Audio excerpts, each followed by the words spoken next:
but... I must have the seat next to you, Lily. Ah. Oh, Mr. Gryce, how do you do? I came across this morning from Mount Kisco in the motor car. Had to kick up my heels at Garrison's for an hour without even a cigarette. I don't suppose you have a single one left, have you, Lily? What an absurd question, Bertha. You don't smoke? Since when have you given it up?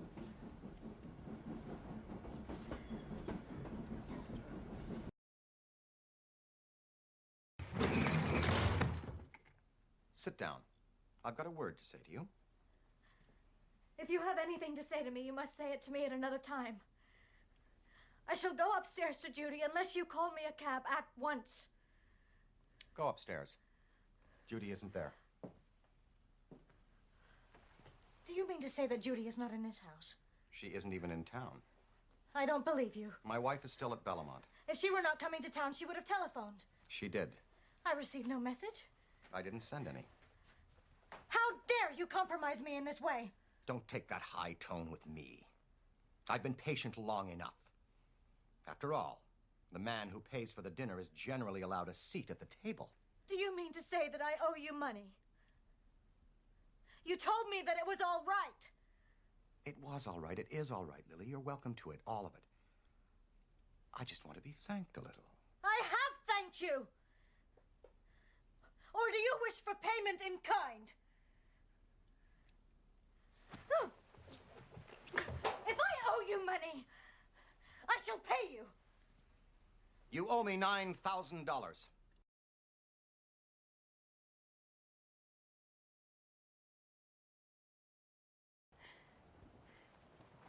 After we separated during the fete, we thought we should wait, but we missed you. You missed us. But I thought you didn't get back to the yacht until this morning. Who told you that? George.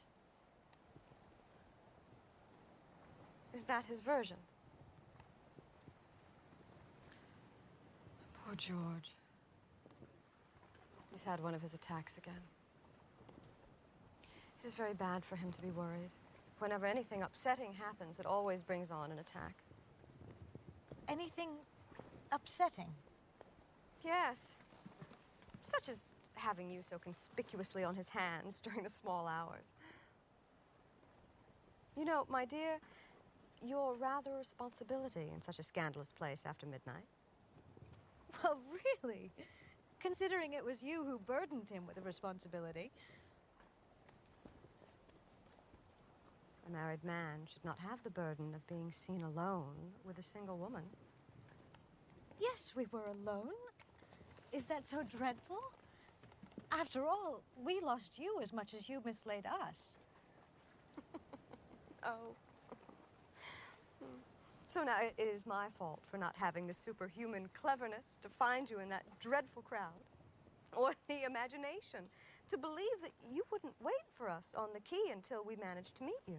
No, simply by us all keeping together.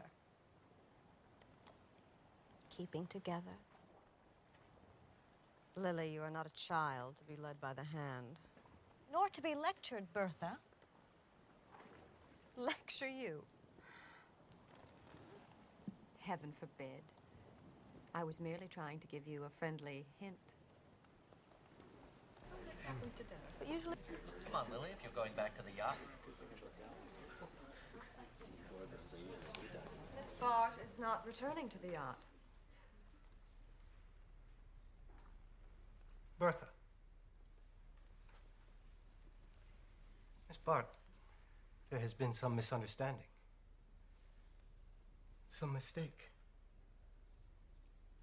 Miss Bart remains here.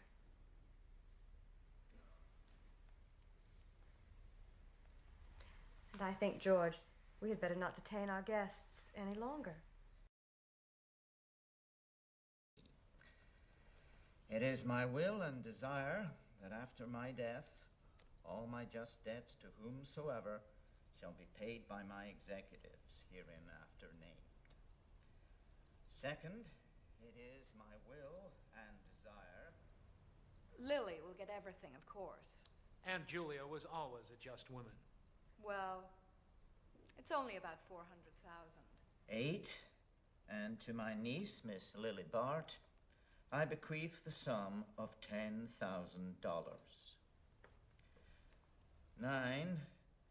And the residue of my estate I bequeath to my dear niece and namesake, Grace Julia Stepney. Given under my hand and seal, 22nd of May, 1906.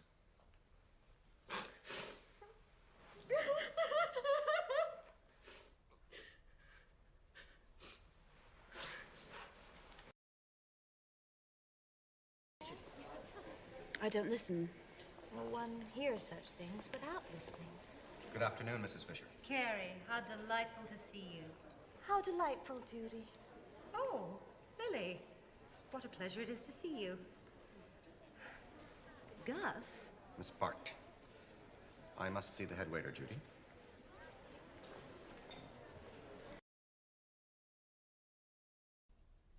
The truth is, I need money, Grace.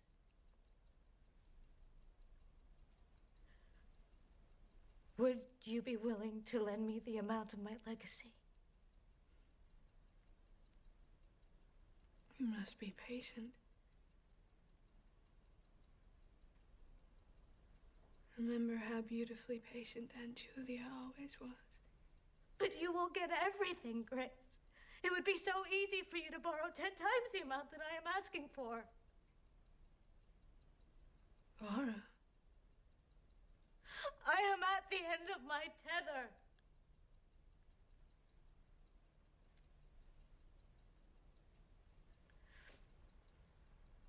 Do you imagine for a moment that I would raise money upon my expectations from Aunt Julia?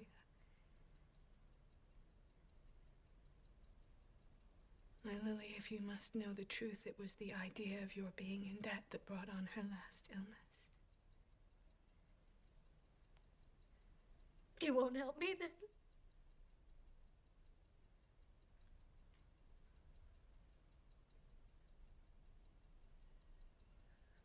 If there is anything I can do to make you realize the folly of your course,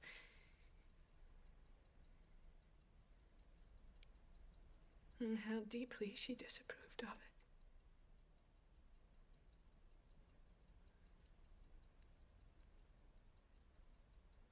I shall feel it is the truest way of making up to you for her loss.